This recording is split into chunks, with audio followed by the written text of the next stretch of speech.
Hello internet world, in today's video we're going to be unboxing the Nikon Z50. This is the DX 16 to 50mm kit, so it comes with a kit lens inside the box. And after we've unboxed it and taken a closer look at what we get for our money, I'll be explaining to you just why I've got a Z50 in the Geekanoids studio. So here we go, this is the box of course, and on the side here it details that it is indeed the DX 16 to 50 kit. Contains the Z50 camera and also the NIKKOR Z DX 16 to 50mm f3.5 to 6.3 VR lens. So let's crack this open and see what we get inside.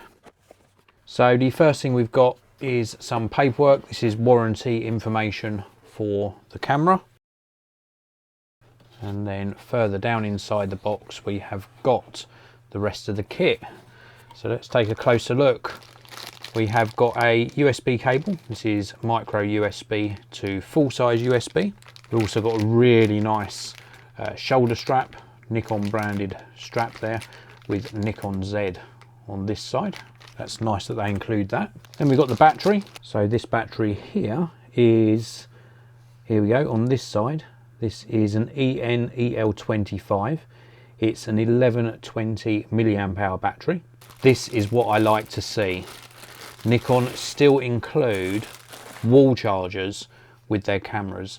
This is really good. I love having an external charger for the battery, purely because you can keep a spare battery charged up and you're always ready to go. So nice that we get the external charger. I think that's it for the accessories. This is most likely going to be the lens. Very, very compact lens. So this is the NIKKOR Z 16 to 50mm. It's for the DX size sensor, so crop size sensor. If we take a look at the front element here, we can see this has got a 46mm thread size for if you want to add a filter on or a lens protector. And then we just take a look at the back here. So it's a cheaper kit lens, it's a plastic mount. We've got the contacts there as well.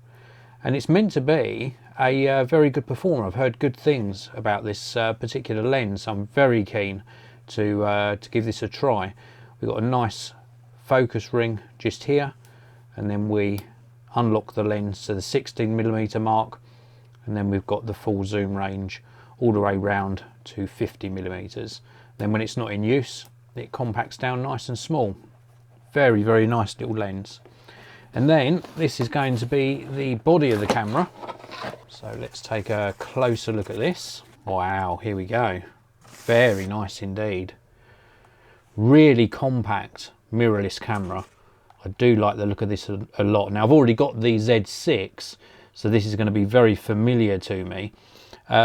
Straight away I can see that this is a thinner grip, so that they've kept the camera a lot smaller, but still feels very, very comfortable in the hand. Nice and light, very well made. We've got a couple of additional function buttons just here, just to the side of the lens here. We've got the on-off switch just here, and then across the top panel we can take a look at the mode dial. We've got a switch for switching between photo and video mode. We've got the shutter button. We've got direct record button for videos. This does 4K video, by the way, no crop. We've got the ISO button. We've got exposure compensation. We've got the hot shoe mount just here. We have also got a pop-up flash on this camera, which is really nice to see. And then we've got the touchscreen just here, which isn't fully articulating, but it does fold all the way down and all the way down to be front facing. So this could be used for vlogging. Definitely something I'm going to be trying out. Now we've also got some controls to the right here. We've got the sort of four-way rocker just here. OK button in the middle. Does this rotate? No, it's just simply a sort of a four-way button. We've got the info button, menu, playback, trash, and then just up here we've also got a EVF button here. On the side we've got some additional ports. So underneath these flaps we have got a microphone port up the top here. It's a 3.5mm microphone jack. Again, very similar to the Z6, except you haven't got the headphone jack on here. And then this one here is HDMI and also USB. This is micro USB on here, so not USB-C. So micro USB and then mini HDMI, sorry, micro HDMI. And then these flaps simply go back across the ports. And then of course, across the bottom here, we've got the threaded tripod mount, and then we've also got the compartment for the battery and the memory card. Difference here again, in comparison to the Z6 and Z7, is the battery and the memory card go in the same slot, and instead of it being an XQD memory card, the Z50 that we've got here actually takes SD cards, or SDHC, SDXC. So you get a nice fast SD card and you'll be good to go. Overall though, it feels like a really nice camera. Oh, something I almost forgot to show you here is we have also got a diopter adjustment on the EVF. So it looks really nice overall though. I'm very impressed with how this feels in the hand. I can't wait to get this up and running and test it out. So there we go. That was my unboxing of the Nikon Z50. And I must say I'm extremely impressed. I've got the lens on it now. It still feels very lightweight and extremely well built. Now, I said at the beginning of this video, I would explain why I've got the Nikon Z50 in the Geekanoids studio. Well, if you've watched my videos for a while now, you'll know that my main camera is the full frame Nikon Z6. This is still a nice compact camera, but with this 24 to 70mm lens on it, it's pretty heavy for my intended use of the little Z50. What I'm going to be using this for is for, well, for three purposes really. The first one is during my live broadcasts. You might see just behind me here, there is another addition behind the monitor.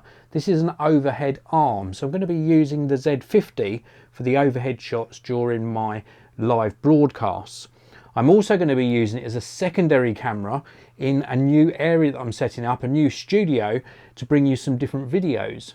And then the third use case scenario for this is I'm going to flip the screen down like so, and maybe start doing some vlogs again.